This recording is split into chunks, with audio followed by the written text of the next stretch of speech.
2026 is upon us, and my goal of building my dream PS2 collection continues.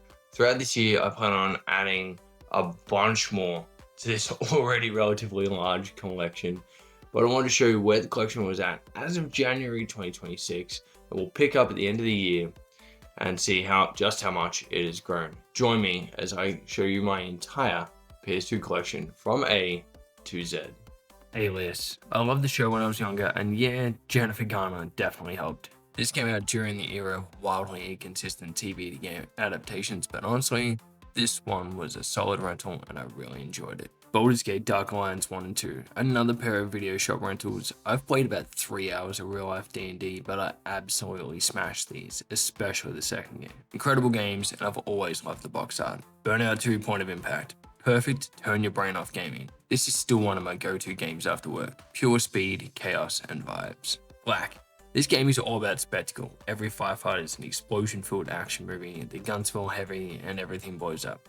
The checkpoints suck balls, but I still love what this game is trying to do. Canis Canam Edit, or Bully. One of Rockstar's absolute gems. It blows my mind I never returned to this world. School was actually fun, the classes were engaging, and the story leaned hard into schoolyard tropes. If there's never a sequel, just remaster it already. Please do something with this title. Chaos Legion. What sticks to me is the saturated color palette and those pops of red everywhere. Kind of Dynasty Warriors meets God of War, released during Capcom's really experimental era. Middling overall, but I love this phase of Capcom. Call of Duty Finest Hour, my first Call of Duty. This was peak World War II shooter era and I devoured all of them. Simpler than later CODs, but you can see the magic forming. Cabela's Game Hunter series. I spent hours in Big Game Hunter, following piss and shit trails just to kill a wild mongoose. Safari and Outdoor Adventures came later, but they hooked me just as hard. Weirdly relaxing and a great series. Conflict Desert Storm 1 and 2. I love co-op shooters, and these got played to death. I own these two, a mate owned Vietnam and Global Storm, and we do full weekend sleepover playthroughs. Unreal memories. Dragon Ball Z Budokai 1, 2, and 3. This is where I disappeared for literally years. Budokai 1 hooked me instantly. Titanic battles with a mate, me as Trunks, him as Vegeta. It was amazing. But Budokai 3, everything was firing. Huge roster, open areas, movie content, fucking spectacular. Dragon Ball Z Tenkaichi, then Budokai went Super Saiyan. Fully 3D arenas, destructible environments, massive rosters. Tenkaichi 2 is an all-time favorite. Devil May Cry. A more recent PS2 pickup, I actually beat this via the HD collection on PS3, which convinced me to grab the originals. Still an absolute banger. Evil Dead: A Fistful of Broomstick. I love the movies and the show, so this was a no-brainer. The cover art alone sold me. Really keen to dive into this one. F1 2001 and 04. My dad and I love F1. We brought 2001 without doing any research, and it didn't work in our wheel, and neither of us could use a controller. Naturally, years later we bought 04, and still sucked, but at least we had a new wheel. Futurama, a rental back in the day, and one I was instantly sold on because the show is incredible. The game absolutely nails the humor and tone, and that cel-shaded art style has kept it looking fantastic even today.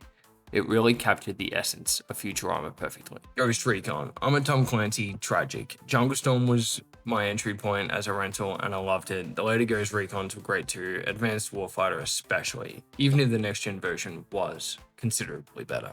God of War 1 and 2. I first played these on PS3 and only recently picked them up on PS2, which hurts a little because they're platinum copies, but whatever. I missed these growing up due to money, fixed that as an adult, and now it's one of my all-time favorite series. GTA 3, Vice City, and Liberty City Stories. Mum wouldn't let me play these growing up. I only played GTA 3 at a mate's place with every cheat turned on imaginable. Vice City there, once I've played it, I loved it. The 80s vibe speaks directly to my soul. Liberty City Stories is still on the backlog, but I'll get there eventually. Gran Turismo 3, 4, and the Circuit Breaker. Gran Turismo 3 came with my PS2 at Christmas and completely consumed me. We didn't even have a memory card at first, so I redid the license tests every day like a dumbass. GT4 was bigger, but GT3 is where the memories live. Circuit Breaker was basically a cheat disc, which was a really cool idea. Money, tracks, licenses, cards, all of it was unlockable. Really neat. Heroes of the Pacific. We bought this cheap hoping for co-op dogfights. Turns out co-op was just 2 planes with no enemies. Hugely disappointing. Harvest Moon, I borrowed a mate's GameCube for the holidays and lived out an entire life. I got married, had a kid with psychic powers, grew old, and when I finally had to return it, I bought it on PS2 and did it all again. Peak comfort gaming. Hitman 2 Silent Assassin, another series I came to late. This is where Hitman really figured itself out. So many mechanics here became staples for years. This is one of my favorites. Haunting Ground, the best Capcom game that no one talks about. Silent Hill meets Resident Evil, your dog's both your weapon and your tool, and fear actively messes with your screen. It gets blurry, it gets choppy, it becomes harder to control your lead character. Phenomenal. And now, oddly enough, this one's worth a small fortune. The Incredibles found their COB for $3 at an op shop, loved the movie, and tie-ins back then were actually decent. Haven't played it yet, but this was definitely a game I look forward to playing with my daughter. Judge Dredd, Dredd vs. Death. Huge fan of the comics and the 2012 movie. Where's the sequel? Am I right? This looks dark, weird, and I love that you actually get judged if you break the law, even as a judge. Cool idea, looks sweet, really keen. Jak and Daxter trilogy. I fucking love this series. Precursor Legacy is the perfect mascot platformer. Jak 2 is my favorite game of all time. It's dark, it's angsty, it's angry. The open world chaos, all of it, amazing. Jak 3 wrapped it all up beautifully. Chef's kiss. Kingdom Hearts got this pristine CRB copy from an old EB Games customer who knew I wanted it. Still haven't played it. Sorry, Oz. Killzone. A guy I worked with named Gary, who was 32 at the time, whilst I was just an apprentice, told me about this years before I touched it. Fell in love with the series through Killzone 2, then went back to this. Cheers for the recommendation, guys. Lord of the Rings, The Return of the King. One of the best co-op games ever made, and easily one of the best movie tie-ins of all time. Unlocking new characters, leveling them up, and replaying those massive levels packed with what felt like endless enemies. This is a peak gaming memory territory right here. An absolute classic. Medal of Honor Frontline. This was my childhood. If I wasn't playing this game, I was watching World War II movies or outside reenacting missions with toy guns, rain, hail, or shine. The D-Day landing alone is burned into my brain forever. Absolute all-time favorite. Rising Sun, a co-op classic for me. I mean, I would crank the difficulty then invent dumb rules just to make it harder. No shooting, stealth only, stupid stuff like that. We sunk countless hours into this one. Medal of Honor Vanguard. Still a really solid Medal of Honor game, but for whatever reason, it just didn't hit me the same way Frontline or Rising Sun did. Not bad at all, just didn't latch onto myself. Metal Gear Solid 2 Sons of Liberty. Easily top 5 video game art of all time. The game itself, incredible, and the story somehow becomes more relevant as every year passes. Raiden rules, Kojima is an absolute freak, and I mean that as the highest of compliments. Midnight Club. This was peak Everyone Wants Fast and Furious energy era, and Midnight Club absolutely nailed it. Rockstar at the helm pretty much guaranteed quality, fast, stylish, and endlessly replayable. Mortal Kombat Deadly Alliance. I loved the Conquest mode in this entry, and the roster was stacked. This is when Mortal Kombat started what I think is its coolest era. Darker, weirder, and more experimental. Deception, my favorite Mortal Kombat game of all time. The roster, the side modes, Shujinko's Conquest, Fighting Naga, this game had everything. I could talk about this one forever. Shaolin Monks. Mortal Kombat as a co-op action game was such a wild idea, and it worked. Isometric levels, real-time combat, co-op finishes, it's criminally underrated. Obliterate, an upshot fine, $3, zero expectations, sometimes that's all that's needed. Onimusha, Warlords, and Onimusha 3. Yet another killer Capcom series. Warlords had great level design and sleek combat, but Onimusha 3, man, that was the shit. Perfected combat, time swapping, Jean Reno, cool then, and still cool now. So glad they're giving this series another crack. Pirates of the Caribbean at World's End. This era of movie tie-ins was surprisingly strong, and this is a great example. It adds to the films in clever ways and gamifies big moments without feeling lazy. Way better than it had any right to be. The Prince of Persia trilogy. I own them all and still haven't played them outside the demo disc that came on my PS2. This is one of the biggest missed series growing up, and I'm genuinely excited to experience it properly for the first time. Ratchet and Clank trilogy. An incredible run of games, and honestly, I still think they peaked right here. My partner's also a massive fan, so we're trying to find time to play through them together. Locked and Loaded is my favorite, and yes, they really managed to sneak up your arsenal past everyone. Resident Evil 4, one of the most influential games ever made, full stop. Leon is cool as hell, the shifting gameplay saved the franchise, and the AI systems here were genuinely groundbreaking. absolute masterpiece.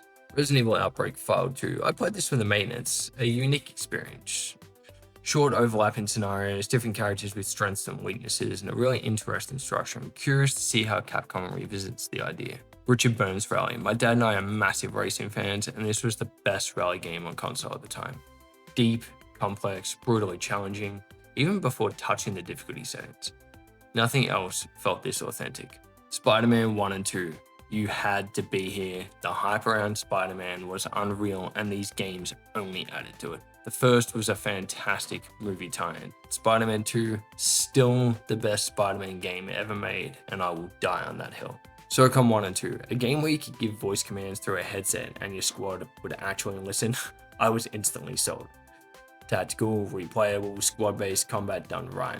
Shame how badly this series eventually fell apart. Sonic Gems Collection, a recent pickup packed with Sonic deep cuts. Not the obvious hits, but the weird stuff, and I'm really looking forward to digging into it properly. Sly Raccoon 3 and Spyro, two mascot platformer series I completely missed growing up. Now that I've got adult money, I'm fixing that mistake in collecting both series to see what I missed. Spy vs. Spy, another $3 op-shop find, complete in box. Haven't played it yet, but the cover art rules, and it sounds like chaotic party game nonsense. SWAT, a rental back in the day, and one I had a lot of fun with at the time. It was janky even then, and it's definitely rough now, but nostalgia carried this straight into the collection. Shadow of Zorro. I love the Zorro movies, and I had no idea this game even existed. The box art alone is incredible, and it looks way cooler than I expected. This one's high on my play soon list. Splinter Cell, Pandora Tomorrow, and Double Agent. Still the coolest stealth series ever made, and it blows my mind it's been gone for over a decade. The original was mind-blowing, Pandora Tomorrow perfected it, and Double Agent was a wild era. Two totally different versions depending on the console. Ubisoft, what are you doing? Bring this series back. Do it now. Please, please, please. True Crime Streets of LA. One of the best GTA clones out there. Unique mechanics, a solid story, a killer soundtrack helped it stand out even with GTA right beside it. The Tasmanian Tiger, a cheap op-shop pickup, but one I actually played back in the day at a cousin's place. Solid platformer and a nice bit of Aussie representation. Time Splitters 2, apparently one of the best FPS games ever made, and I still haven't played it. Found it cheap, complete in box, and everything about it looks ridiculous and over top. Underworld, The Eternal War, a cheap, cheesy movie tie-in, but co-op made it absolute magic. Mate and I smashed this relentlessly, and unlocking the hybrid at the end turned the game into an absolute cakewalk. Loved it. V8 Supercars 1 and 2, or Taco 1 and 2, depending on where you live.